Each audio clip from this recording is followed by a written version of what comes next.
मैं अमृत कलश बोल रहा हूं। कलश कैसे बोल सकता है? जिस कलश का अंतस्फूरित हो अमृत से, हां, ऐसे अमृत से जिससे अनंत जीवन पा जाती है संस्कृति, जिससे अमर होती हैं सभ्यताएं, जो संजीवनी शक्ति है समाज की, जिस कलश में विसर्जित होती हैं अपवित्रता की सारी संज्ञाएं, जिसके गर्भ में जन्म लेते हैं पवित्रता के सभी व्याकरण, हां, उस कलश के निशब्द में भी शब्द है, उसके मौन में भी है वाणी के पुंज। उसी मौन से ध्वनि का निर्माण करता हूं मैं और सुनाता हूं आपको महापर्व सिंहस्थ की अंतः कथा।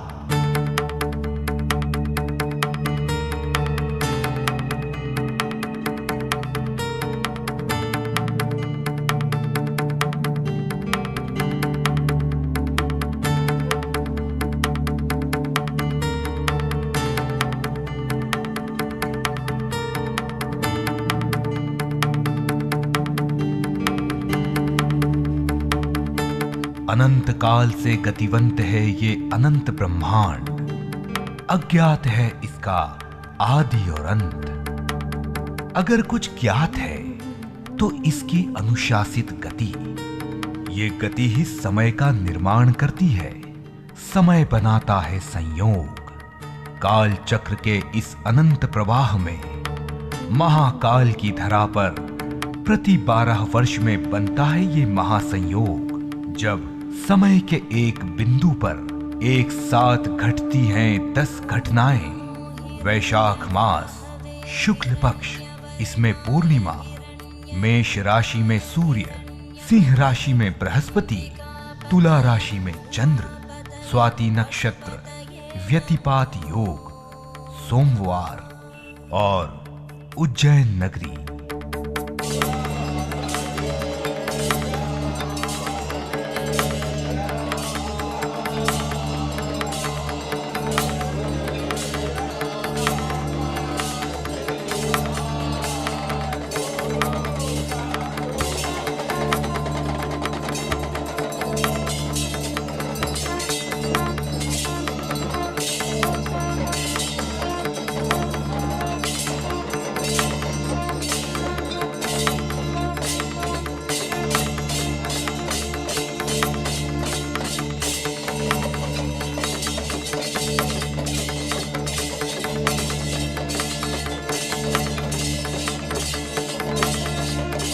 बस तभी होता है सिंहस्थ। सिंहस्थ या यूं कहें आस्था, धर्म, संस्कृति और अध्यात्म का महापर्व। ओम नमो हिरण्यवाहवे हिरण्यवर्णाय हिरण्यरूपाय हिरण्यपतये अंबिकापतये उमापतये पशुपतये नमो।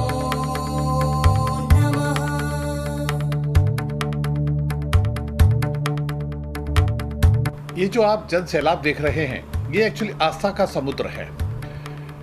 जैसी आपको जानकारी है कि हिंदुस्तान में 4 ही जगह पर यह मेला लगता है, और ये जो मेला उज्जैन के अंदर लगता है, सब दूर उसको कुंभ का मेला बोलते हैं, लेकिन इसको सिंहस्थ का मेला, उज्जैन में जो लगता है उसको सिंहस्थ का मेला बोला जाता है। भारत की विराट सांस्कृतिक परंपरा का उत्सव है सिंहस्थ महापर्व।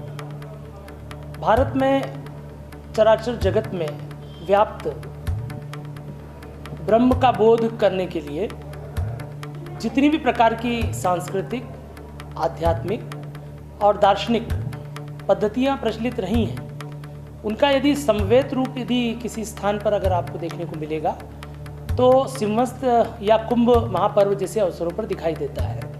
ये पर्व एक तरह से हमारी जातीय स्मृतियों, हमारे इतिहास और विविध प्रकार की परंपराओं का एकीभूत महापर्व है। इसका महत्व कल्पना से परे है। वैदिक जीवन पद्धति सिंहस्थ जैसे आयोजनों का आदर्श रही है। पतय उमा राष्ट्र को सांस्कृतिक एक सूत्रता में बांधने के लिए चारों कोनों में 4 तीर्थों की स्थापना करने वाले आदि शंकराचार्य भी वैदिक जीवन के ही प्रचारक थे। सिंहस्थ जैसे आयोजनों के महत्व को वेदों में अत्यंत स्पष्ट रूप से व्यक्त किया गया है। वैदिक आख्यानों से ये स्पष्ट है कि इस तरह के आयोजन वैदिक काल में भी होते थे। कालांतर में आदि शंकराचार्य ने इस परंपरा को फिर से आगे बढ़ाया। इस संस्कृति में पवित्र तीर्थ स्थलों, इसमें घटित होने वाले पर्वों और महापर्वों के प्रति आदर का भाव पुष्प में सौरभ की तरह समाहित रहा। इन पर्वों और महापर्वों के माध्यम से जनमानस में श्रद्धा और भक्ति जैसे पवित्र भाव सहज ही स्थापित हो जाते हैं। सिंहस्थ में सिर्फ सहभागिता करने भर से व्यक्ति को आत्मशुद्धि और आत्म कल्याण की दिव्य अनुभूति हो जाती है। मास्टर जी आएला इधर धमालवाड़ी, जैसे रायगढ़ जिला जलगांव। हर 12 साल के बाद मीत आते हैं। ब्रह्माधिपति ब्रह्मणोधिपति ब्रह्मा शिवो मे अस्तु सदा शिवो। देश और विदेशों के साधु महात्माओं, सिद्ध साधकों और संतों का आगमन सिंहस्थ के महत्व को कई गुना कर देता है। ये साधु महात्मा, सिद्ध साधक और संत अपने चिंतन के निष्कर्षों और साधना से अर्जित शक्ति के आधार पर आम जन की लौकिक और अलौकिक जगत की समस्याओं का समाधान प्रस्तुत करते हैं। तत्पुरुषाय विद्महे वाक्विशुद्धाय धीमहि तन्नः शिवः प्रचोदयात्।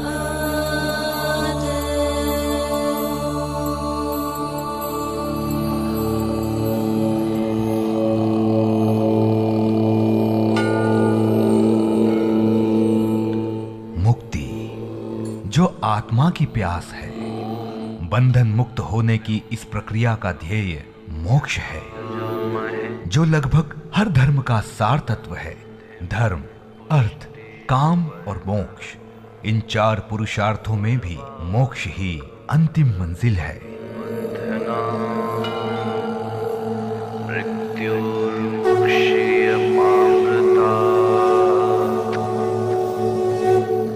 सिंहस्थ जैसे महापर्वों में करोड़ों की संख्या में जन समूह एकत्र होता है। एकत्र होने वाले इस जन समूह से एक असीम शक्तिशाली समूह चेतना विकसित होती है। इस समूह चेतना की दीप्ति में व्यक्ति सहज ही सायुज्म मुक्ति को अनुभूत कर लेता है, जो साधारण व्यक्ति की एकल चेतना से प्राप्त करना अत्यंत कठिन है। संप्रेक्षण के क्षेत्र में सिंहस्थ एक आश्चर्य ही है। अब तो शासन प्रशासन इसका प्रचार प्रसार व्यवस्थापन आदि करता है, परंतु सदियों तक ये विश्व का भव्यतम आयोजन बिना किसी प्रचार प्रसार या विज्ञापन के स्वस्फूर्त संपन्न होता रहा। व्यवस्थाएं निश्चित जो है अपने आप में इतिहास दोहराता है। जैसे कभी टाइम काल था राजा महाराजाओं का, कि तमाम यहाँ पे शासक प्रशासक शासन प्रशासन तमाम जो आले अफसर हैं वो आपके सामने यहाँ बैठे हुए हैं। स्वयं मंत्री जी महोदय, स्वयं मतलब IG, कमिश्नर साहब, मेलाधिकारी, कलेक्टर साहब, और जो कि ये अपने आप में ये सिद्ध करता है कि बाकी सारी व्यवस्थाएं चुस्त दुरुस्त इतनी है कि युद्ध की तरह पूरी है। तब भी जब दुनिया में इलेक्ट्रॉनिक और सोशल मीडिया तो दूर, समाचार पत्र भी नहीं थे, भीड़ और भारी कोलाहल के होते हुए भी सिंहस्थ जैसे आयोजन उच्च आध्यात्मिक चिंतन का परिणाम है। ये सिर्फ धार्मिक अराजकता नहीं है, इसका एक सुविचारित ध्येय है जो विश्व के श्रेष्ठतम चिंतकों द्वारा सदियों पहले स्थापित कर दिया गया है। इसका प्रमाण ऋग्वेद के एक श्लोक में प्राप्त होता है। वेदों में सबसे पुरातन यजुर्वेद, फिर क्रमशः सृजित सामवेद, अथर्ववेद, तथा सृजन के क्रम में नवीनतम ऋग्वेद तक वैदिक साहित्य में हर जगह कुंभ पर्व की उपस्थिति इसकी पुरातनता का प्रमाण है। एक सहज प्रश्न हो सकता है कि ये उज्जैन में ही क्यों? इस प्रश्न का सबसे पुरातन और आधिकारिक उत्तर अथर्ववेद से प्राप्त होता है। अथर्ववेद में ब्रह्मा जी कहते हैं, चतुरः कुंभाश चतुर्धा ददामि। ब्रह्मा जी कहते हैं, हे मनुष्यों, मैं तुम्हें ऐहिक तथा आयुष्मिक सुखों को देने वाले 4 कुंभ पर्वों का निर्माण कर 4 स्थानों हरिद्वार, प्रयाग, उज्जैन और नासिक में प्रदान करता हूँ।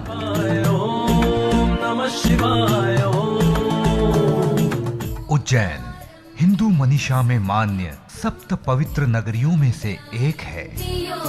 अयोध्या, मथुरा, माया, काशी, कांची, अवंतिका, पुरी, द्वारावती चैव सप्तेता मोक्षदायिनी।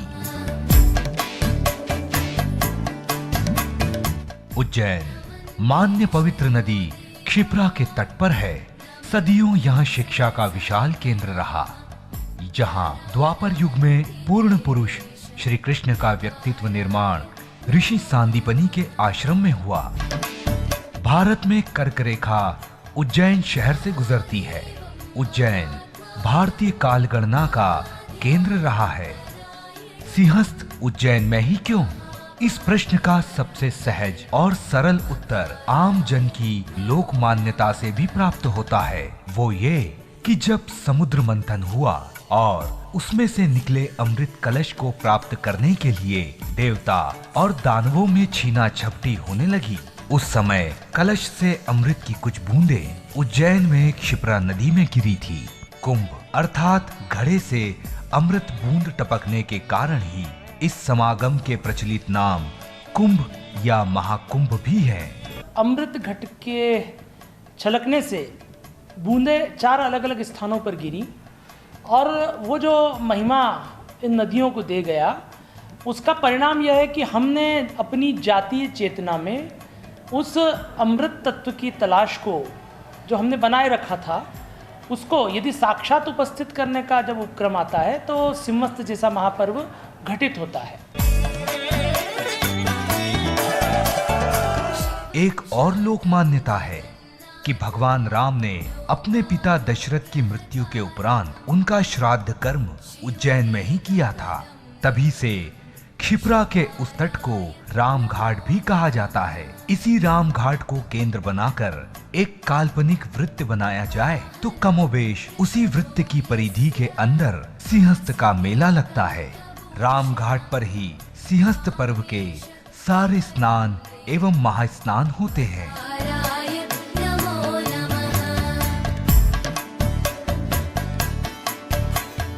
धार्मिक साहित्य के अतिरिक्त प्रामाणिक इतिहास में उज्जैन के सिंहस्थ की पहली उपस्थिति खुलासत उत-तारीख फारसी भाषा में रचित एक इतिहास ग्रंथ में है। इस ग्रंथ के रचयिता सुजान राय हैं।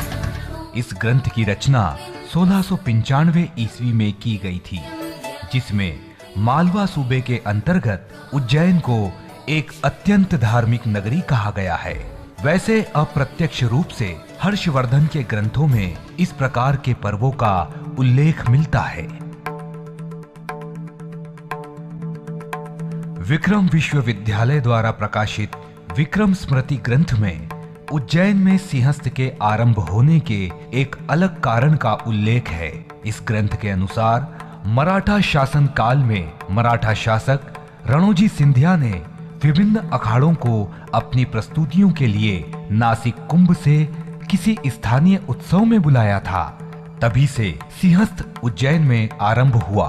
रणोजी सिंधिया की मृत्यु सन 1745 में हुई। इससे कुछ समय पूर्व इसके आरंभ का अनुमान लगाया जा सकता है। मराठा इतिहास में सन 1789 में शैव और वैष्णव संप्रदाय के विवाद के बाद मराठा पेशवा द्वारा दोनों को अलग अलग स्थान पर स्नान करने का आदेश देने का उल्लेख भी मिलता है। साथ ही इसके अगले सिंहस्थ में उज्जैन में सन्यासियों और बैरागियों को क्षिप्रा के अलग अलग तट पर स्नान का आदेश दिया गया था। इतिहास के कई मत हो सकते हैं, क्योंकि उसे रचने वालों के कई अलग अलग आधार होते हैं। इतिहास के धुंधलके से परे एक बात जो दिनकर की तरह दीप्त है, वो है आस्था का प्रबलतम प्रवाह। वो प्रवाह क्षिप्र प्रवाहित क्षिप्रा के प्रवाह को भी मात देता है। एक महीने के लिए जैसे हर वस्तु, हर जीव आस्थावंत हो जाता है, शहर की प्रकृति बदल जाती है, बदल जाता है उसका भूगोल। आश्चर्यजनक ढंग से चलते हैं हजारों कार्यक्रम। कई बार तो लगता है जैसे नियति ही इनकी नियंता है।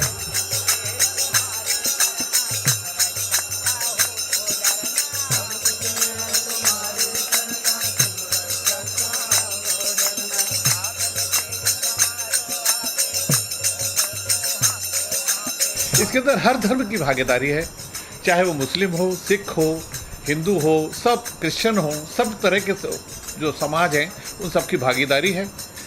उज्जैन का सिख समाज चूंकि हिंदुत्व का अंग है, सिख, मैं तो ऐसा कहूँगा कि हिंदुत्व की रक्षा के लिए निर्माण किया गया सिख अपनी भागीदारी उज्जैन के अंदर निभा रहा है। रामघाट के ठीक सामने गुरुद्वारा गुरु नानक घाट है, वहाँ पर 24 घंटे लगातार अविरल लंगर चल रहा है। उसके अंदर कोई धर्म भेदभाव नहीं, जो भी मानव समाज का व्यक्ति है वो आए और यहाँ पर लंगर छके। सही माने में हम गुरु ग्रंथ साहब को गुरु मानते हैं, और गुरु ग्रंथ साहब को अगर 3 शब्दों में कहना हो तो हम कह सकते हैं कि सेवा, सिमरन और अरदास। अर्थात सेवा ही हमारा मूल धर्म है और हम लोग इसको पूरा करने की कोशिश कर रहे हैं। सिंहस्थ में हर परंपरा का एक निश्चित क्रम है जो हिंदू पंचांग की तिथियों पर आधारित है। पूर्णिमा पर होने वाले पहले शाही स्नान से अगली पूर्णिमा पर होने वाले अंतिम शाही स्नान के मध्य होने वाला हर कुंभ स्नान निश्चित तिथि पर होता है।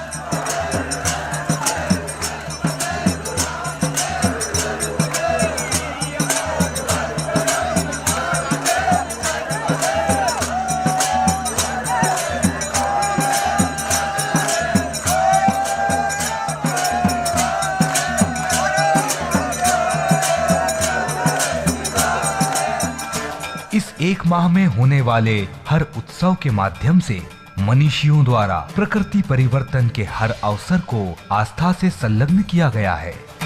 चंद्रमा की हर कला, जिसे हम साधारण भाषा में आकार कह सकते हैं, किसी न किसी अवसर से जुड़ी है। पंचांग के कृष्ण पक्ष की अंधियारी रात और शुक्ल पक्ष के शुभ्र अंबर के 2 कदमों के मध्य हर अवसर कदम दर कदम चलते हुए पवित्रता के परम आदर्श को प्राप्त करता है।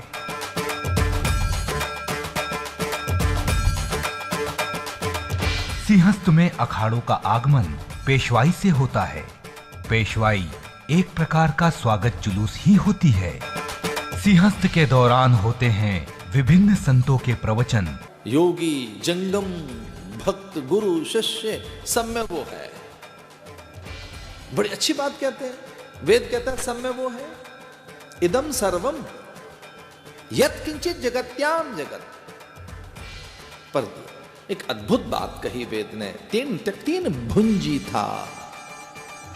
अगर भोगना आ गया आपको त्याग पूर्वक, प्रेम पूर्वक, विचार पूर्वक, ज्ञान पूर्वक, तो ये जो कुछ है लाभान्वित करेगा। इसे जब भोगें आप, जिए, इसमें रहें, तो त्याग पूर्वक, विचार पूर्वक, ज्ञान पूर्वक, यत्न से ये सब जानने का मौका यहाँ कुंभ में मिलेगा आपको। कभी यहाँ शास्त्रार्थ होते रहे होंगे, कभी तो वो शास्त्रार्थ विवाद में भी क्योंकि शास्त्रार्थ की एक वाद है और वो तो बड़ी चीज है, पर कभी विवाद भी होते रहे होंगे, मंथन होता रहा होगा यहाँ पर। हाँ, है बड़ा अनुपम एक दृश्य यहाँ का। इस समय यहाँ की ऊर्जा, यहाँ जो आध्यात्मिक तरंग हैं, यहाँ कुछ एक अलग ही ऑरा है, एक अलग ही परिवेश है, जिसमें बिना साधन के संतुष्टि सी है, बिना पदार्थों की प्रसन्नता सी है, एक चुप्पी सी है भीतर, एक बड़ा आनंद है, उल्लास सा है। और एक एक ऐसा अवसर कि हमको सीख सकें। क्षिप्रा स्नान, भजन संध्याएं,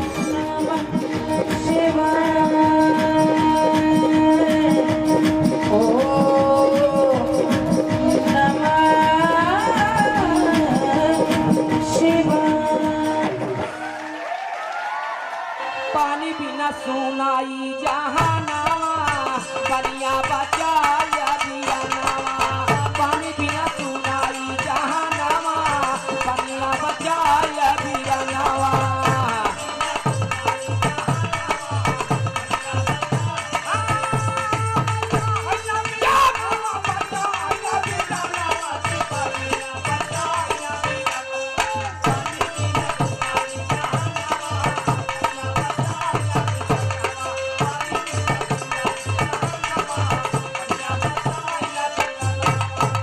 यहाँ संतों द्वारा अपने भक्तों को हर प्रकार की व्यवस्थाएं प्रदान की जाती हैं। हर संत अपने अनुयायियों की सुविधा एवं सुरक्षा का ध्यान रखता है। वे हर संभव व्यवस्था करते हैं। अगर आप सिंहस्थ के पूरे महीने के दौरान अपने बटुए अर्थात पर्स को ना निकालें तो भी आपकी हर मूलभूत आवश्यकता आसानी से पूरी होगी। बहुत अच्छी सुविधा कर रहे हैं, बहुत अच्छी सुविधा है यहाँ पर। बहुत हमारे को जितनी घर पर आराम नहीं है जितना यहाँ पर आराम है। हमारा तो ये मन कर रहा है कि यहाँ से जाए नहीं, यहीं रहे। इतना आराम मिल रहा है हमारे को तो यहाँ पर। भक्त दान आदि से संतों का आदर करते हैं। संतों के द्वारा भक्तों के लिए अनेक आयोजन किए जाते हैं, जिसमें धार्मिक आयोजनों के अतिरिक्त मनोरंजन प्रधान आयोजन भी होते हैं। सामाजिक संस्थाएं विभिन्न सेवा प्रकल्प चलाती हैं। सिंहस्थ एक धार्मिक आयोजन ही नहीं, ये सामाजिक समरसता का एक प्रतीक भी है। हमें इस बात की बेहद खुशी है कि हम सिंहस्थ के बारे में कई ज्ञात अज्ञात जानकारियों को Indian national trust for art and culture heritage intake और भोज शोध संस्थान के माध्यम से आम जनता के उपलब्ध करवा पा रहे हैं। विभिन्न व्यावसायिक संस्थाएं प्रचार प्रसार के एक अवसर के रूप में सिंहस्थ का अच्छा उपयोग करती हैं। कई लोग कल्पवास की तरह पूरा महीना संतों के आश्रम में रहकर धार्मिक गतिविधियों में व्यतीत करते हैं। भक्त 12 ज्योतिर्लिंगों में से एक महाकाल के दर्शन करते हैं। सरकारी विभाग इस अवसर पर अपनी विभिन्न योजनाओं का प्रसार करते हैं। भारत सरकार और प्रादेशिक सरकारों के अनेक चिंतन शिविर और भव्य कार्यक्रम इस अवसर पर होते हैं। सिंहस्थ एक ऐसा उत्सव है जिसे आप अनेक उत्सवों का एक समुच्चय कह सकते हैं। वैसे सिंहस्थ है तो एक संज्ञा, पर इसे आप अनेक संज्ञाओं से मिलकर बना एक सर्वनाम भी कह सकते हैं।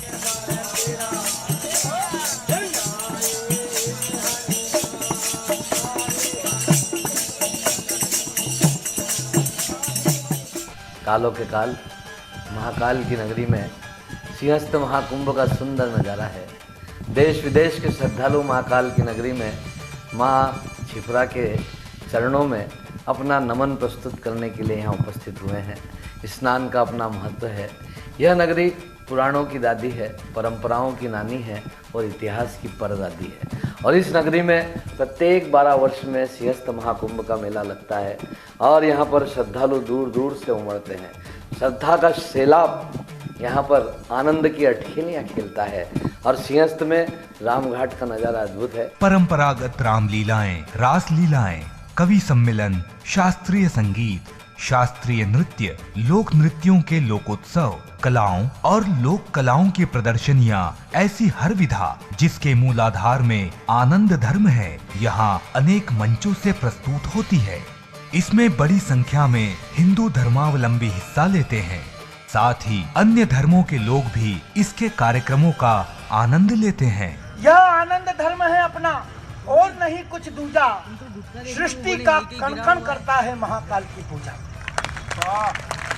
बहुत अच्छे। सृष्टि का कण-कण करता है और अब बजेगी तालियां। सृष्टि का कण-कण करता है महाकाल की पूजा। सृष्टि का कण-कण करता है महाकाल की पूजा। इसी समय के पूजक हैं। किसी शास्त्र में ना पढ़ा हो, वो कल्पना संदीप ने कर दी हो तो तालियां देना, वरना मत देना। इसी समय के पूजक हैं सब। सूरज चांद सितारे समयबद्ध होकर चलते हैं, निष्दिन सांझ सकारे। बहुत अच्छे, वाह। समयबद्ध होकर चलते हैं। निश्चित सांझ सकारे यहाँ भस्म भी पूजित होती। समझ जाए तो तालियां देना, अध्यात्म वाले देना, धर्म वाले देना, संस्कृति वाले देना। यहाँ भस्म भी पूजित होती, यहाँ भस्म भी पूजित होती। यह संदेश अमर है। यहाँ भस्म भी पूजित होती, यह संदेश अमर है। चिर विनाश की वीणा में भी सृष्टि सृजन के स्वर हैं। महाकाल बाबा की।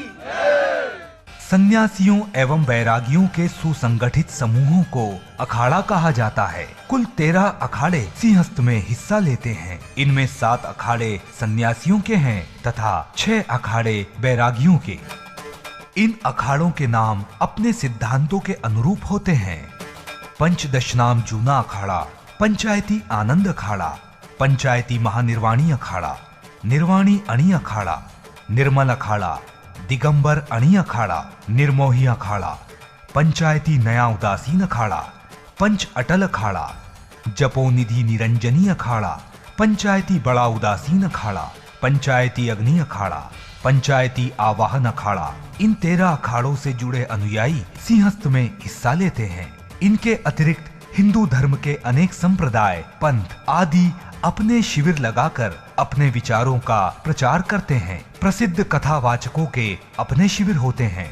देशी के अतिरिक्त कई संख्या में विदेशी भक्त भी सिंहस्थ में देखे जा सकते हैं। यहाँ भाग लेने वालों में इस बार सिंहस्थ में किन्नरों का भी एक अखाड़ा शामिल हुआ। ये सिंहस्थ की परंपरा के अनुरूप नहीं था। इसे अखाड़ों की मान्य संस्था अखाड़ा परिषद ने मान्यता नहीं दी थी। किन्नरों ने इसकी परवाह न करते हुए कहा कि भगवान शिव की नगरी में उन्हें किसी की मान्यता की जरूरत नहीं। किन्नरों के सनातन गुरु अजय दास और किन्नर लक्ष्मी नारायण त्रिपाठी की अगुवाई में इनकी बकायदा पेशवाई निकली। किन्नर अखाड़े में भी भारी संख्या में आशीर्वाद लेने के इच्छुक भक्त आते जाते रहे। जहाँ आस्था और धर्म का सूर्य न होता अस्त है, उसी धरा पावन पर होता महाकुंभ सिंहस्थ है। उज्जैनी, नासिक, प्रयाग, हरिद्वार झलक अमृत आया। सागर मंथन के सत्वों से युगों युगों तक फैलाया। 12 साल प्रतीक्षा करते तब आता सिंहस्थ है। कोटि कोटि जन देखो कैसे भगवन धुन में मस्त है। मोक्षदायिनी क्षिप्रा तट पर जब वैशाख मास आता, कुंभ तभी होता है, पुण्य प्रवाह बहुत है बढ़ जाता। महाकाल तो है प्रकाश के पुंज, ईश्वर ने जिसे रचा। ज्योतिर्लिंगों में सबसे पहले महत्व ही लिखा गया। मानवता का सागर जब क्षिप्रा पर आकर मिलता है, जय जय महाकाल गर्जन से गगन तरंगित करता है। महाकाल की उज्जैनी में पहला अवसर आया है। पावन सरित नर्मदा जल क्षिप्रा से मिलने आया है। साधु संत समागम अनुपम, पक पक शिव का वास यहाँ। 64 महादेव की महिमा अद्भुत है आभास यहाँ। आओ महापर्व आया है, संस्कार का संगम है। जल थल और आकाश गूंजते बम बम भोले बम बम है। अद्भुत है। इस राष्ट्र कल्याण के लिए, समाज के कल्याण के लिए और मानव कल्याण के लिए, इन तीनों कल्याण को ध्यान में रखते हुए संपूर्ण राष्ट्र को सादर आमंत्रित करता हूँ। सिंहस्थ का एक और आकर्षण होते हैं नागा साधु। ये साधु निर्वस्त्र रहते हैं। इनके बारे में मान्यता है कि ये सिर्फ सिंहस्थ के दौरान ही दिखाई देते हैं। शेष समय ये हिमालय की कंदराओं में निवास करते हैं। नागा साधु बनने की प्रक्रिया भी अत्यंत कठिन है।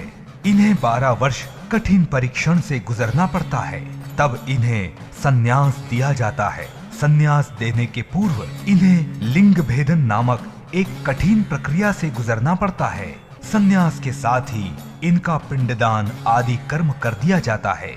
इसका सीधा सा अभिप्राय यह है कि इनके भौतिक शरीर को पूरी तरह से समाप्त मान लिया जाता है। ये कठिन साधना से आश्चर्यजनक स्तर तक शारीरिक एवं मानसिक क्षमताएं विकसित कर लेते हैं। इन्हें सनातन धर्म की रक्षा के लिए गठित एक सशस्त्र सेना की तरह देखा जाता है।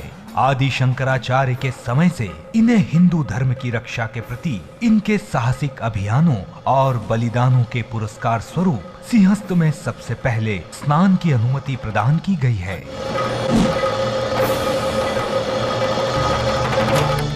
सिंहस्थ अपने पूर्व काल में दार्शनिक एवं आध्यात्मिक सिद्धांतों पर सार्थक वाद विवाद करके उनके खंडन एवं मंडन के बाद उन्हें मान्यता प्रदान करने के लिए भी जाना जाता था। वर्तमान में इस वृत्ति का अभाव देखने में आता है। अब यहाँ आधुनिकता, विचित्रता, चकाचौंध, भव्यता आदि भी अपना स्थान बना चुकी है।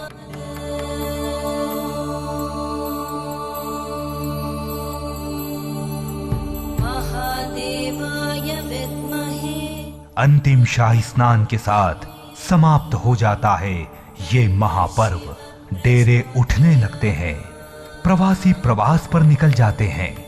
एक अजीब सी नीरवता पसर जाती है, जैसे अनंत में से आकार लेकर कोई महायान फिर अनंत में समाहित हो गया हो। जैसे कालिदास के मेघदूत फिर निकल गए हों किसी यक्ष तक कुछ संदेश पहुंचाने।